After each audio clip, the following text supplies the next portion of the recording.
last, Wayne. I've been waiting for you. Let me adjust myself on my chair. Give me a second.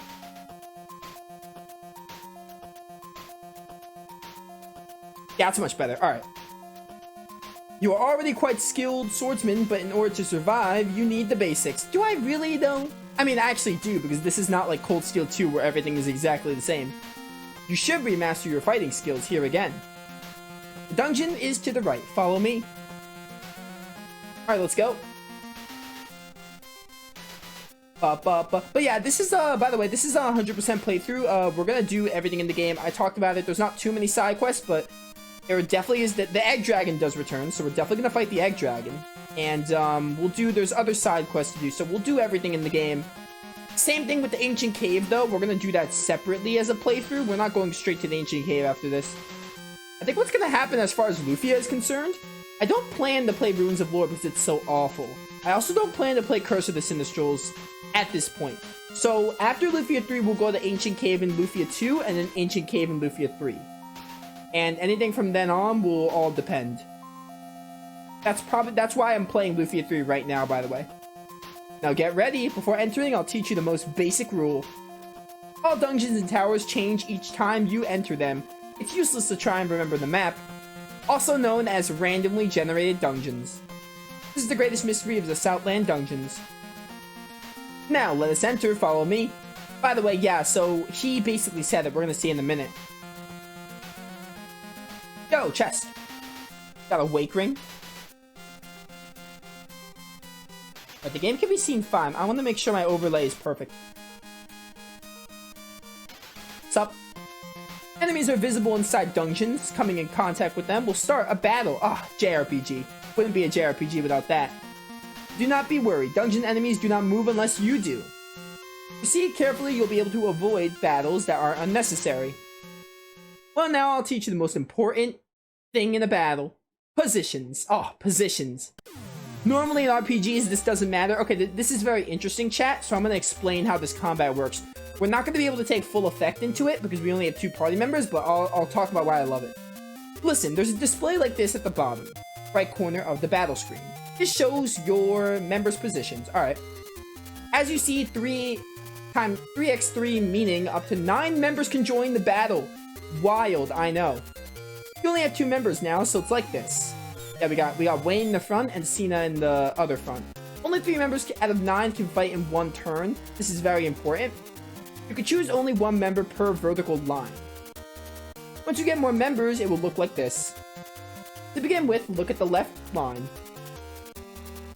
Yeah, so basically, we're gonna have 9 members. There's more than 9 characters in this game, but you can only have 9 in battle at once. Choose 1 member among 3. Next up is this line. And choose 1 from the last line. That's how you select members to fight in one turn. Yeah, so as this guy is saying, you can't have all 9 of your members attack at once. You can only have 3 members attack at once. So everyone in a vertical line. So either Wayne or Cena attack, or anyone under them, and the last line, any of them can fight. The members in the front have big responsibilities. You lose the battle when they are defeated, even if the other 6 are fine. So yeah, you'll lose the battle if Cena, Maxim, and the top people die, you will lose, no matter what. So you gotta be careful with that. For example, if you line up like this, in this case, first off, Wayne, then Cena, and a member at this position. They're in front, so you lose when they're defeated. Yeah, so whenever there's no one in the line, like in the front, you lose. Now you know how important those positions are. Members in the back get less damage, but their attack is less effective as well. You have Wayne and Cena now, therefore.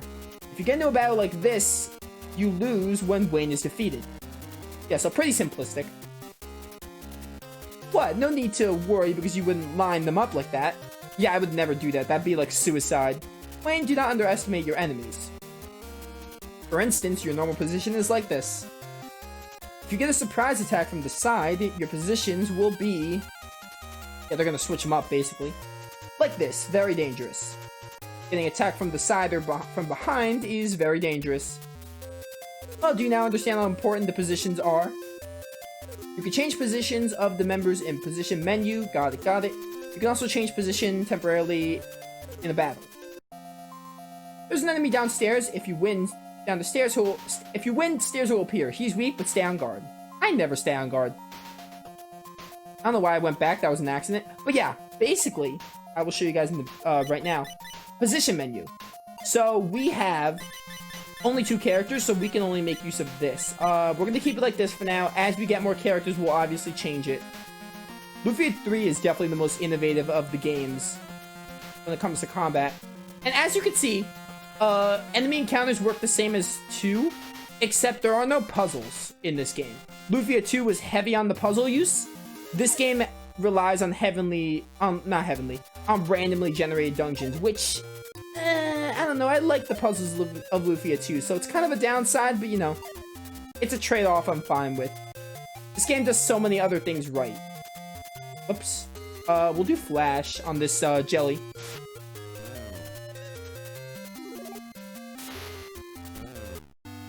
Yo, lots of XP.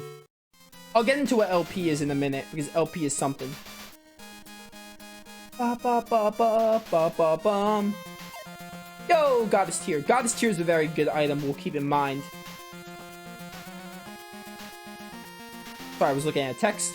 I'll teach you how to use the A button here. You're gonna teach me to use the A button? Wow, the developers really just wanted to teach you to use the A button. That's wild. Well, the A button has 2 functions. If you swing your sword and let your... It swings your sword and lets you use a wave. A wave? Tapping the A button once lets you use your sword. Holding down and releasing the A button lets you release a wave. You can pause enemies with the wave. Very important. Also, you can change your direction while you are holding the A button. Now go downstairs and try it. Yeah, so this game, instead of just using... there's only 2 gimmicks. If you remember, Lufia 2 had different things.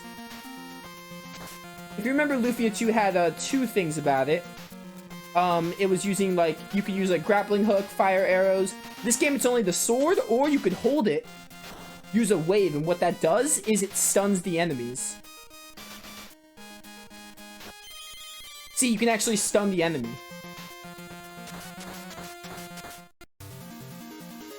The sword doesn't swing as fast, but this game was a Game Boy Color game. The limitations had to be made. But yeah, you'll see Lufia 3 is a good game. I enjoyed Lufia 3. I missed the puzzles a little bit, but, you know, still a fun game. Magic Pot, I think, heals MP. I'll tell you how to use your sword here. Tapping the A button once lets you use your sword, yada yada. You can cut grass and check walls with this. You could use the wave too, but it's quick to use a sword just to cut the grass in front of you. Might find enemies in the grass. Try cutting all the grass downstairs. You can still cut grass. I think cutting grass is more important in this game. Yeah, pressing start, I already done that. If you hold down start, you can also change your direction. Oh, is that how you do it in this game? I thought it was R. Give it a try. Wait, it's not what I wanted. Hang on.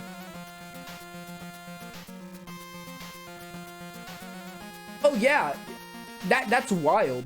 You press start to You press start to change your direction. I'm never gonna remember that. Open potion, nice. Yeah, cutting grass has more purpose in this game rather than just puzzle solving. You can actually find items with cutting grass. Boomerang, that's like a bomb in Lufia 1. There are many traps in dungeons. You can look for them by using your sword or wave. To advance forward, cautiously use your wave first. Go downstairs and throw a wave toward the center of the room. Trap should be hidden there. Alright. Dude, I just can't get comfortable today. Use that sword. Yeah, that opened that up. That damaged me. I don't know why I did that. Can I use that potion I found? Magic and items are together for some reason. Don't really understand why, but they are. I got 11 potions. Wild.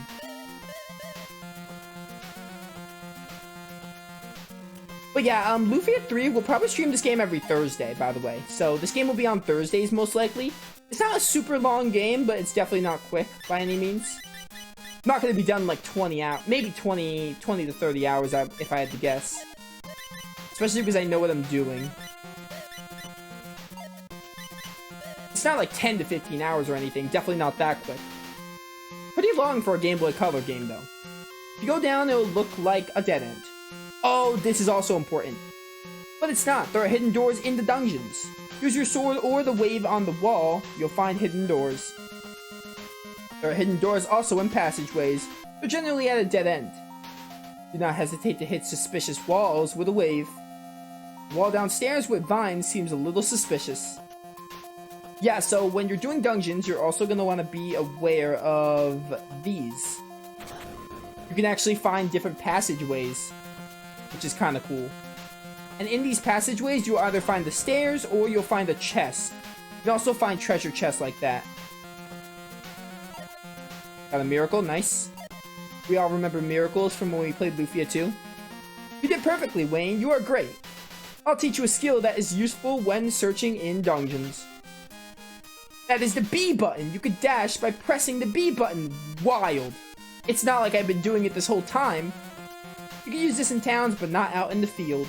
That's all I can teach you. Go, Wayne. Be strong. Alright.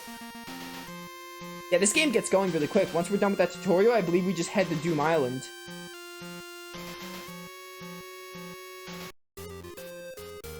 Let's go. How do you save? Oh, you save at a church in this game. Like other Lufia games. Or save points. Tower of Death. This is where I'm supposed to be, right? Pretty sure. But yeah, let's go. Wayne, wait! Oh, what's up? I forgot to give you a very important thing. The ancient text of Drive. Yo, ancient text! You need the required SF to learn the ancient text. Oh, spiritual force in the ancient text. I'm gonna go into that too. I love it. Select the bottom icon, the ancient text menu of the status screen. Okay, get ready, chat. This is gonna be very, very confusing. This is the spiritual force screen. You need 4 red and 2 blue spiritual force to learn Drive. Take a look at the numbers next to Wayne. I'm gonna condense this tutorial, no matter how confusing it is. Look at this. 1 is next to red. This is Wayne's spiritual force. He has red spiritual force, and its value is 1. And Cena has blue spiritual force, the value of 1. I'll probably say SF to keep it short. You can change the value of SF, but the color of SF is unchangeable.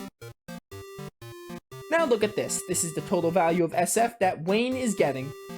There are numbers in 4 different colors. Red 1, yellow 0, green 0, blue 1. So basically, every character has their own SF color. Wayne is red, Cena is blue. And Cena, being next to Wayne, is giving her SF to Wayne. So formation also has a big impact because it gets you certain spiritual force. Red is his own, but blue comes from Cena, as he's telling us. As you can see, SF flows into other members, depending on the position. Let's get some more members in. SF flows vertically or horizontally, meaning in Wayne's case, first the vertical flow.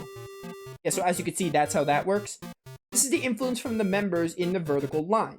Look at the value from the bottom. There's 5, and then 2 green. So that is all going to Wayne. So Wayne has 1, and the bottom person has 5, so he's getting 6 SF. Subtotal is red 6 and green 2. Horizontal flow. This is the horizontal flow of SF. Look at the value.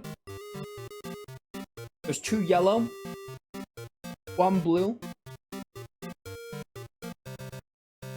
So the top subtotal is yellow 2 and blue 1. Total is red 6, yellow 2, green 2.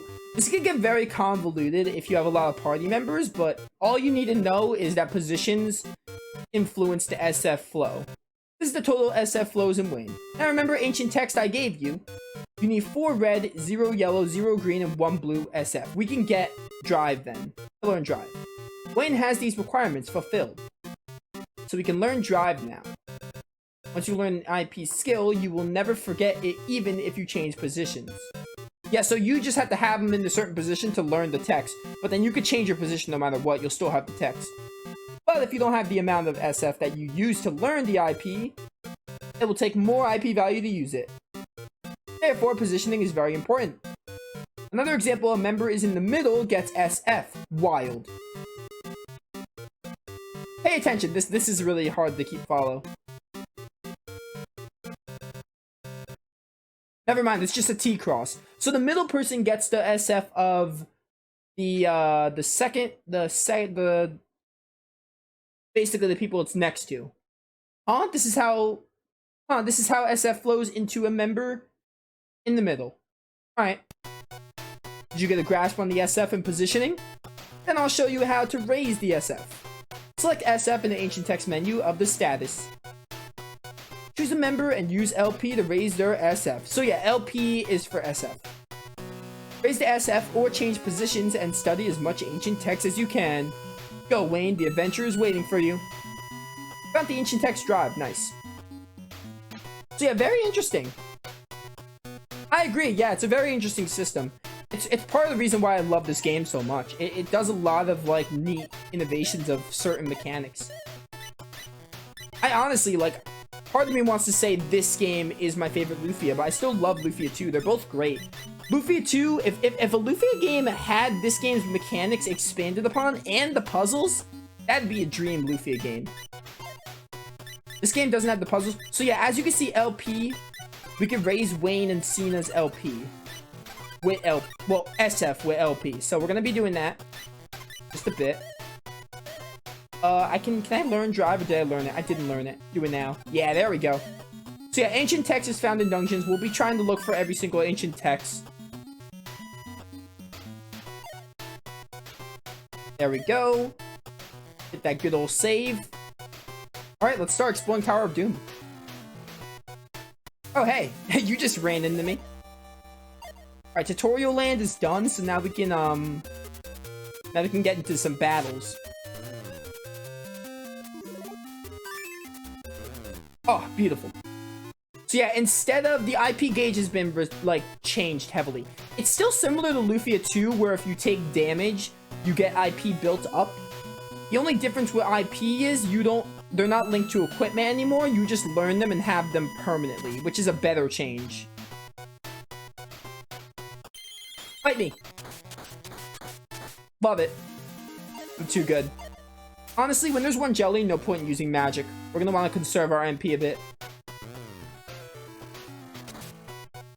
It's gonna take me a while. I'm pressing R because in Lufia 2, you press R to change direction. It's gonna take me a while to remember how to do it in Lufia 3. I didn't know you had to press start. That's wild. I don't know why start.